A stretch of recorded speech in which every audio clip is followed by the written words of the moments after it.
నమస్తే. Welcome to our channel. నేను రవీంద్ర బాబు. భారతదేశంలో అతి ప్రతిష్టాత్మకంగా జరిపించవలసిన నీట్ ఎగ్జామినేషన్స్ ఎందుకు ఫెయిల్ అవుతున్నాయి? ఎందుకు పేపర్ లీక్స్ అవుతున్నాయి ఫ్రీక్వెంట్‌గా? ఇప్పుడు నీట్ యూజీ 2026 2026 పేపర్ లీకేజ్ అవ్వటం, మరి దాన్ని మళ్ళీ రీషెడ్యూల్ చేయటం, డెసిషన్ తీసుకోవటం జరిగింది. ఇది చాలా ప్రతిష్టాత్మకమైనటువంటి తప్పిదం. ఈ విషయంలో నీట్‌గా కండక్ట్ చేయలేమా? ఎందుకు ఈ విధంగా తప్పిదాలు జరుగుతున్నాయి? ఒకటి. రెండోది, గడిచిన 9 సంవత్సరాల్లో 4 సార్లు ఈ దుర్ఘటనలు జరిగినాయి. దీనికి కారణాలు ఏమయి ఉండి ఉండవచ్చు? ఇది ఒక జస్ట్ విమర్శనాత్మకంగా విమర్శించి రెచ్చగొట్టే కంటెంట్ నేను చేయను.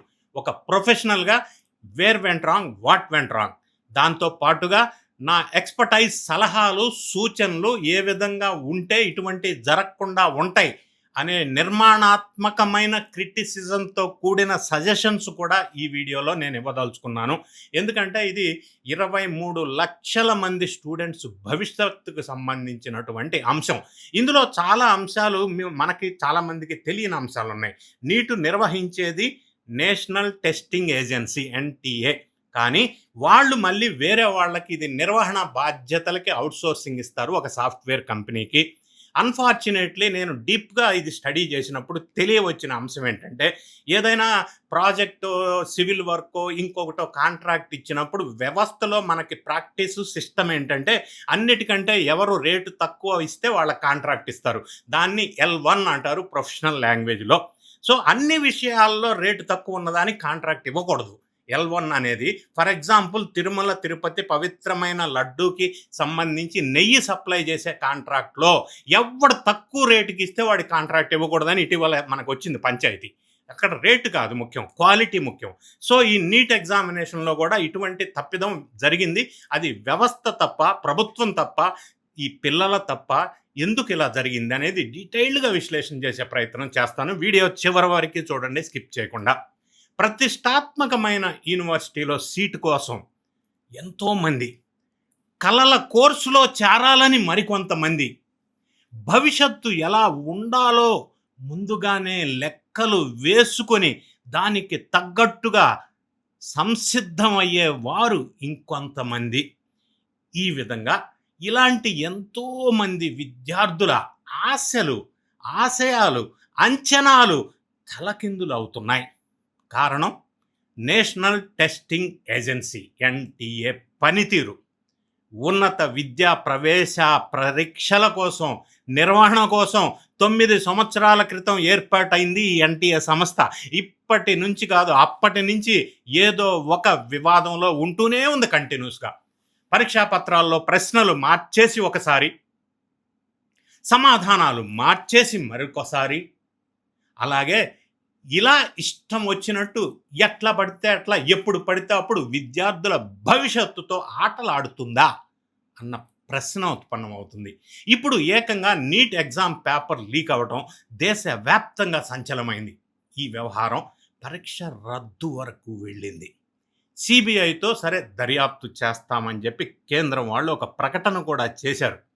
అయితే నేనేమంటానంటే, అడుసు తొక్కనేలా కాలు కడుగనేలా అన్నట్టుగా అసలు తప్పు జరిగే వరకు చూడటం, తప్పు జరిగిన తర్వాత దాన్ని మళ్ళీ సరిదిద్దటం, రీ ఎగ్జామినేషను, ఇటువంటి కంటి తుడుపు చర్యలు ఎందుకు? ఎన్ని వివాదాలు తలెత్తినా కూడా ఈ ఎన్టీఏ తీరు మారదా? ఎప్పటికీ ఇంతేనా? నీట్ పేపర్ లీక్ ఏం జరిగింది అసలు డీటెయిల్స్లోకి మనం ఒక్కసారి వెళ్ళినట్టయితే, 2026 సంవత్సరం మే 3న నీట్ యూజీ పరీక్ష జరిగింది, మనందరికీ తెలుసు. ఈ పరీక్షకు సుమారుగా 22.79 లక్షల మంది విద్యార్థులు, దాదాపుగా 23 లక్షల మంది విద్యార్థులు అటెండ్ అయ్యారు. దేశవ్యాప్తంగా 551 నగరాల్లో, విదేశాల్లో 14 నగరాల్లో ఈ పరీక్ష నిర్వహించబడింది. ఇందుకోసం 5,432 పరీక్షా కేంద్రాలలో పరీక్ష నిర్వహించారు. మరి దీన్ని పర్యవేక్షించడానికి 6,000 మందికి పైగా పరిశీలకులుగా, ఎగ్జామినర్స్గా దీనికి పనిచేశారు. 674 మంది దీన్ని కోఆర్డినేటర్ చేయడానికి కోఆర్డినేటర్స్గా కూడా నియమించారు. దీంతో పాటుగా అదనంగా లక్షలాది ఓఎంఆర్ షీట్సు, పరీక్షా పత్రాలు, దాని ట్రాన్స్‌పోర్టేషను, సెక్యూరిటీ చాలా పకడ్బందీ ఏర్పాట్లు చేశారు.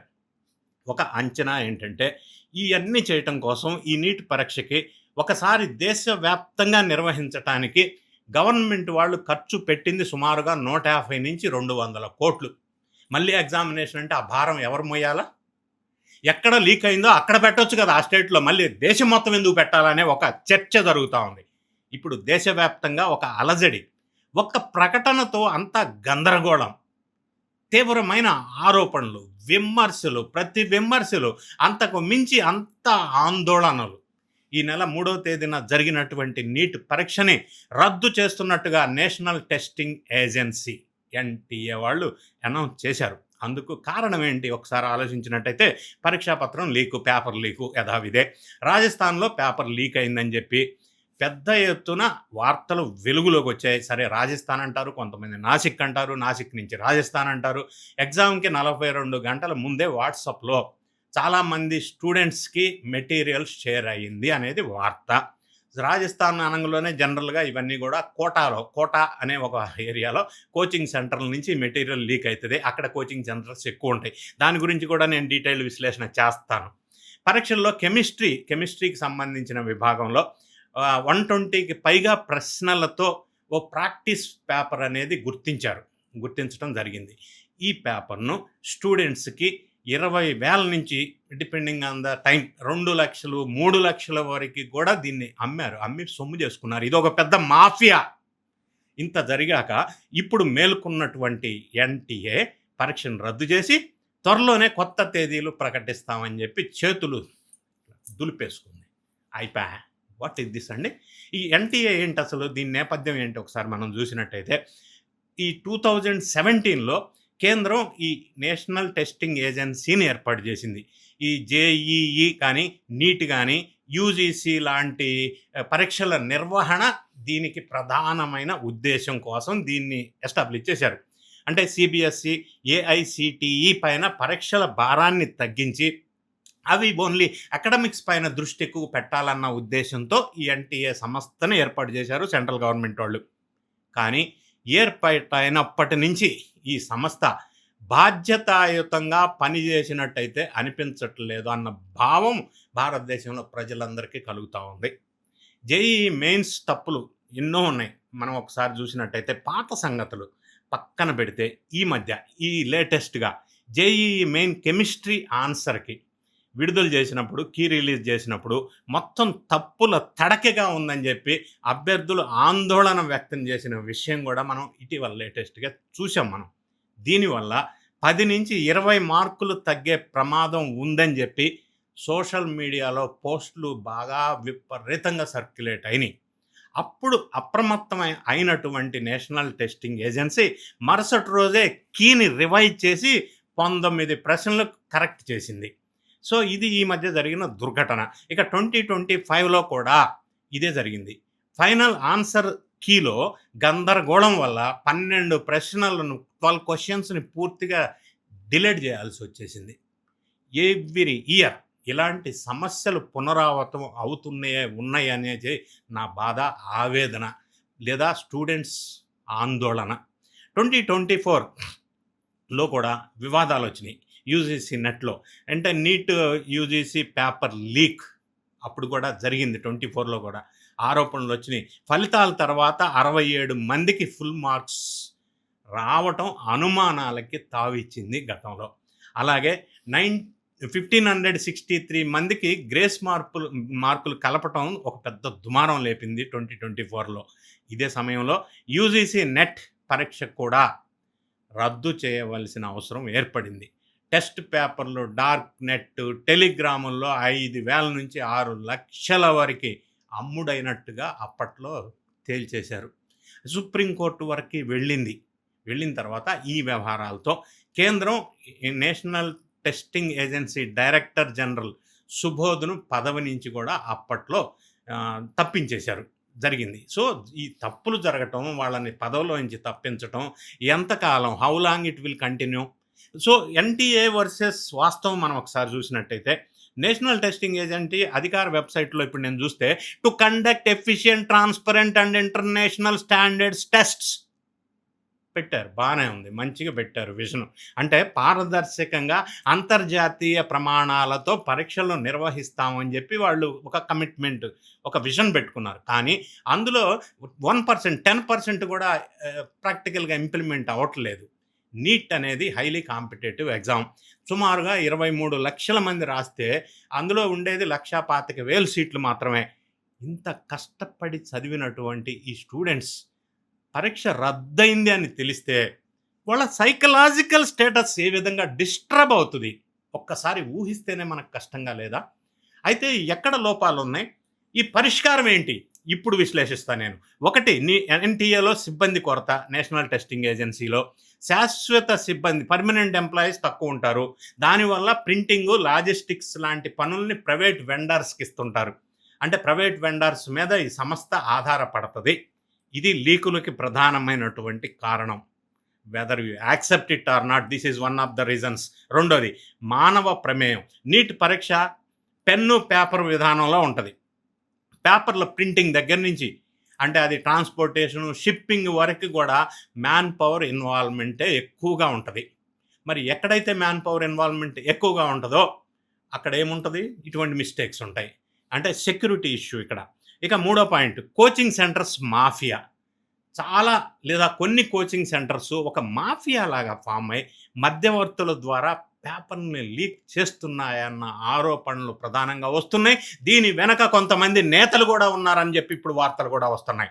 సో వీటన్నిటిని పరిశీలించినాక ఒక ఎక్స్పర్ట్గా నా సొల్యూషన్ ఏంటంటే, పరిష్కార మార్గాలు.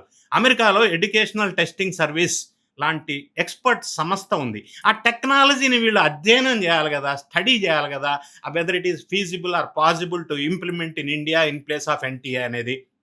రెండోది, ఎన్క్రిప్టెడ్ ట్రాన్స్మిషన్ ద్వారా పరీక్షకు కొన్ని నిమిషాల ముందే పేపర్ను పంపించవచ్చు కదా, పురాతన కాలం పద్ధతులనే ఇంకా అవలంబిస్తూనే ఉండాలా? మూడోది, డిజిటల్ వాటర్ మార్కు గనక వాడితే ఏ సెంటర్ నుంచి పేపర్ బయటకు వచ్చింది అనేది వెంటనే ట్రేస్ చేయడానికి అవకాశం ఉంది కదా. ఇది టెక్నికల్ ఇంప్రూవైజ్డ్ మెథడ్ కదా. మరి దీన్ని ఎందుకు డెవలప్ చేసుకోవట్లేదు, ఎందుకు ఇంప్లిమెంట్ చేయట్లేదు మనం? ప్రైవేట్ కోచింగ్ సెంటర్స్ దోపిడీని అరికట్టాలి కదా. ఎక్కడ చూసినా ప్రైవేట్ కోచింగ్ సెంటర్స్ దోపిడీయే. ప్రభుత్వం కఠినంగా దీని మీద చర్యలు తీసుకోవాల్సిన అవసరం ఉందని నేను అభిప్రాయపడుతున్నా. కొన్ని కోచింగ్ సెంటర్లకు, అసలు అన్ని కోచింగ్ సెంటర్స్కు తప్పనిసరిగా రిజిస్ట్రేషన్ చేసుకునే విధాన నియమ నిబంధనలు పెట్టాలి. ఫీజులను నియంత్రించే పని చేయాలి. అది ఒక మాఫియా లాగా ఫామ్ కాకుండా. ఇక పేద విద్యార్థుల కోసం ప్రభుత్వమే ఉచిత భోజన వసతి సౌకర్యాలతో కూడిన కోచింగ్ సెంటర్స్ని ఎందుకు మనం డెవలప్ చేసుకోకూడదు?